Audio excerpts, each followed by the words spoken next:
서양에서 공부를 하고 이런 개념 미술의 영향을 받아가지고 이제 한국에 와서 이제 작품을 한 작가들 중에서 이제 외국 작가들의 작품을 너무 비슷하게 따라갔다라는 그런 문제 제기가 있었어요.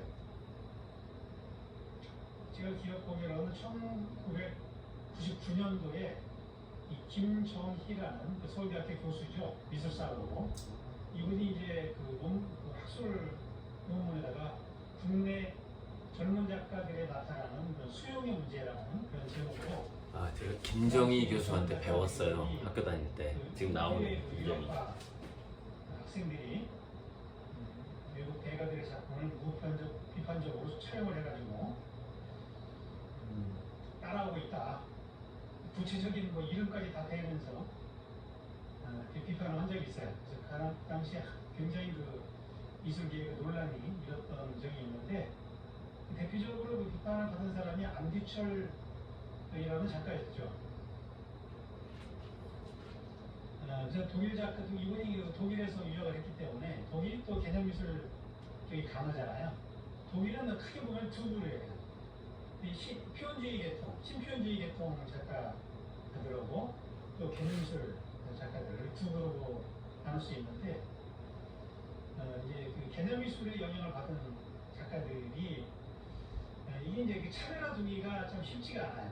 그러니까 아이디어를 영향을 받다 보면은 그 아이디어가 표현이 될 때 양식적으로 다 비슷하게 되는 경우가 많거든요.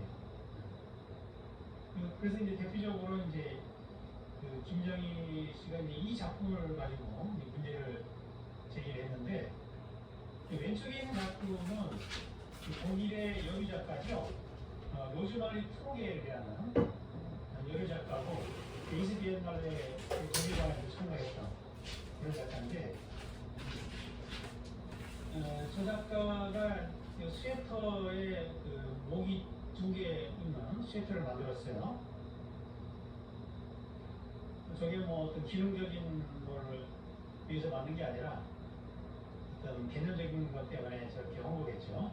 정신분열증 환자의 프로보라는 제목으로 만들었는데 여기 뭐 페미니즘적인 내용일 수도 있겠고 여성이 많은 역할을 해야 되는 그런 페미니즘적인 요소도 있겠고 또 정치적으로 해석을 하면은 어떤 그 독일의 그 분단 소독과 베를린이 분리됐다가 다시 하나로 합쳐지는 그런 영향을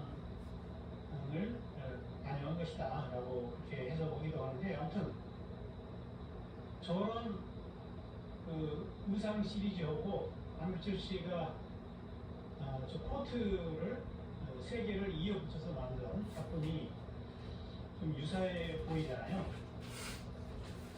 그래서 이제 여러 작품 문제를 삼았는데 저 작품도 여기 이제 프로겔의 표절이 아니냐 이렇게 이제 문제 제기를 하는 거죠. 그러니까 안규철 씨가 이제 저기에 대해서 반론을 제기를 했어요. 글을 써가지고 반론을 제기했는데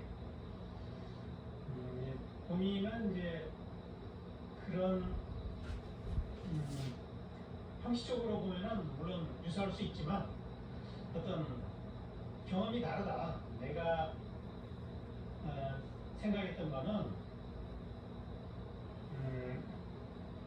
어떤 인간의 그런 개인성이 상실돼가는 그런 현대 사회 단결해야 이 자유를 얻는다는 그런 의미를 갖고자 했다. 그래서 뭐 시위 현장에서 지금 이게 스케치 단계고 두께를 만들어내는 과정이기 때문에 현재 여기 있는 색깔은 나중에 바뀔 수 있어요. 두께를 만들어내고 위치를 만드는 그런 상황이기 때문에 어떤 체험을 통해 가지고 만든 것이다라고 그렇게 이제 판결을 한 거죠. 그래서 이제 표절이 아니냐를 이제 따질 때 중요한 것이 이제 내적인 필연성, 어떤 그 작품을 하게 되는 어떤 필연적인 계기가 있느냐 이걸 가지고 이제 많이 따지게 되는데 그런 얘기를 하는 거예요. 나도 그런 필요성이 있었다 삶에서.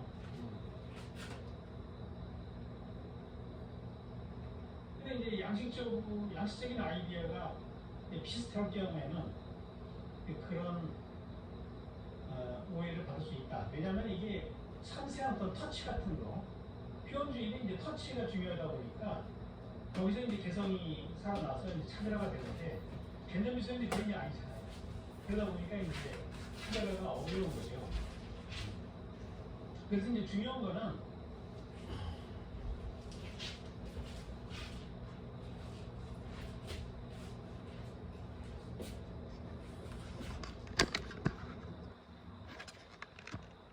예. 방금 이 최광재 미학 강의 이제 어제 강의인데 이제 그냥 빗소리 물소리 틀어놓고 작업하기도 좀 심심할 때가 있어요. 그래서 저런 어떤 미학 강의를 들으면서 하는 것도 재밌는데 이제 방금 개념 미술에 대해서 얘기하면서 상당히 제가 예전에 미래학 강의할 때 인공지능은 인간들의 그 예를 들어 8가지 지능이 있다. 뭐 언어지능, 수리지능부터 이렇게 대치하기 시작할 것이다. 그렇게 얘기를 하면서 뭐라고 했냐면은 먼저 인공지능은 인간이 숫자를 다루는 것을 먼저 가장 잘할 것이고 컴퓨터의 특성상 그 다음에 요게 이제 언어로 넘어간다. 언어로 넘어가고 그래서 인간들은 이미지하고 영상으로 이제 밀려나는 거죠. 숫자와 언어에서 이미지와 영상으로. 방금 최강민 씨가 이렇게 얘기하잖아요. 개념 미술이 표절 시비에 걸릴 확률이 높다. 왜냐면 개념이라는 것이 개개인의 경험이 달라서 등산로가 달라서 어디 이제까지 갔어. 근데 마지막에 그 어떤 개념이라는 건 산의 정상과 같은 거라서 이게 뭐 월출산이냐 뭐 한라산이냐 이런 개념 같은 말이에요. 개념이 다르다는 게. 그러니까 똑같이 월출산에 올랐는데 각자 경험이 달라. 거기까지 도달하게 그 개념에 도달하는 게 경험이 달라. 근데 외부인들이 봤을 때는 그냥 또는 한라산 정상 위에 있는 그냥 등산객인 거죠. 그 개념에 이른 사람들인 거죠. 그런데 표현주의 얘기를 하잖아요. 표현주의라는 것은 이제 붓터치에서부터 개성이 나타난다 그러잖아요. 그 마티에르 붓터치에서부터. 그래서 같은 주제를 그렸어도 뭐 생비투아르 산을 그리든 무슨 성당을 그리든 간에 같은 주제를 그려도 각자의 개성으로 인정받을 수 있다 이러잖아요. 그러니까 붓터치라는 것은 이미지잖아요. 이미지, 개념이 아니라. 그래서 이 개념 어쩌면 인공지능이 미술계로 들어온다 했을 때 또 마치 우리가 인간 전체의 문명에서 숫자와 언어가 먼저 인공지능에게 이렇게 주도권이 넘어가듯이 철학과 개념이라는 것이 미술계에서 따지자면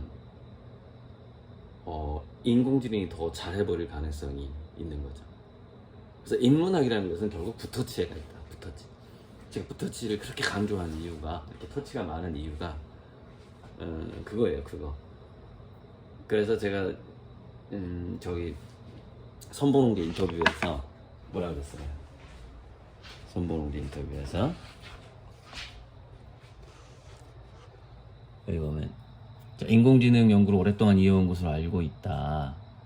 인공지능은 미술에서 어떻게 사용될 것으로 보는가? 여기서 제가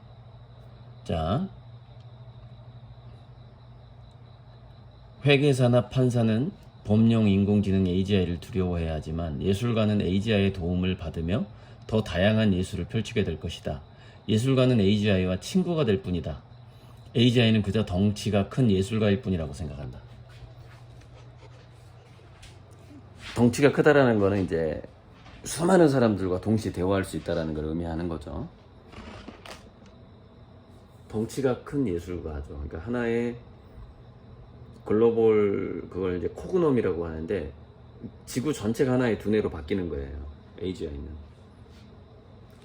근데 우리가 각자의 뭐 신앙이 있고 각자의 영감과 각자의 신들과 이렇게 대화를 나누듯이 우리가 이제 AGI하고 그때 허라는 영화에서처럼 이렇게 각자 대화를 나누는 시대가 되는데 한 인간의 예술적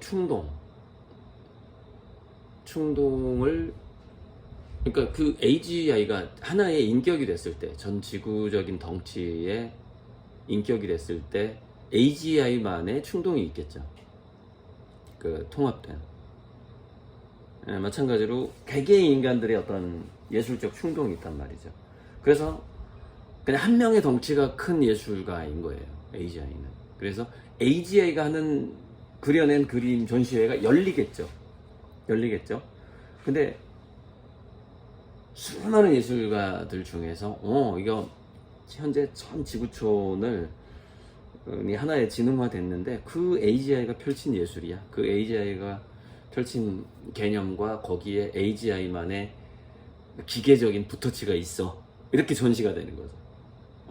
예술계로 넘어가 버리면은 수리지능, 언어지능을 인간을 훨씬 능가하게 된 그 AGI도 한 명의 예술가일 수밖에 없다. 먼저 그렇게 제가 인터뷰를 해놓은 거죠. 제가 저 손보농계 인터뷰를 쭉 읽어보면 제가 이제 1년 반 이렇게 지나고 있는데 21년 11월에 인터뷰를 한 거예요. 기사는 1월달에 나갔지만 21년 11월에 저 편집장하고 기자가 저한테 와서 전주 기린화실로 와서 녹음해가고 인터뷰해가고 해서 이제 편집해서 1월달에 나온 거니까 21년 그러니까 벌써 2년 8개월 전에 인터뷰한 거네.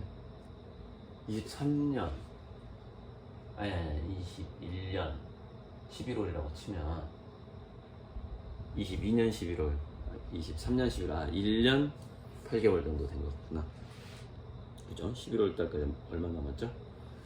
자, 아무튼 9, 10, 11 한 1년 10개월 정도 돼가는데 2년 돼가는데 2년이 지났지만은 이제 저기서 뭐 NFT 뭐 같은 건 이렇게 될 것이다 해가지고 제가 이제 미리 예언해 놓은 것도 있고 그 다 맞아떨어졌고 또 이제 인공지능의 미래 같은 거 예술의 미래에도 저 인터뷰에서 이제 정말 예언처럼 해놓은 거죠. 저는 그런 미래가 그냥 너무나 정말 그러니까 딱 정확한 시기는 모르겠지만 명백하게 느껴지는 거예요. 이게 이미지화 구조적으로 다가오는 거예요. 저에게는. 그래서 AGI의 개념도 정말 인공지능이 AGI가 되려면 양자 컴퓨터가 나와야 하지만 양자 컴퓨터가 나오기 이전에 인간이 그 인공지능을 AGI라고 느낄 수는 있는 거예요. 판단은 인간들이 주관적으로 하는 거니까 얘는 진짜 이제 AGI네 이렇게 말할 수가 있는 거죠. 그런 개념 정말 AGI가 아니더라도 우리가 이제 그 사람들이 그런 사람들 있잖아요. 정말 국민을 사랑해서 정치인이 되는 게 아니라 정치쇼와 정치꾼을 하면서 국민을 사랑하는 척 할 수 있잖아요. 근데 속아 넘어가죠. 언론 플레이하고 이러면서 뭐 그런 것처럼 AGI가 아닌 인공지능이 인간들에게 AGI처럼 느끼게 할 수 있다는 것이죠. 비유가 좀 정치풍자적인데 아무튼 여기까지만 하고 계속 하겠습니다. 방송 들으면서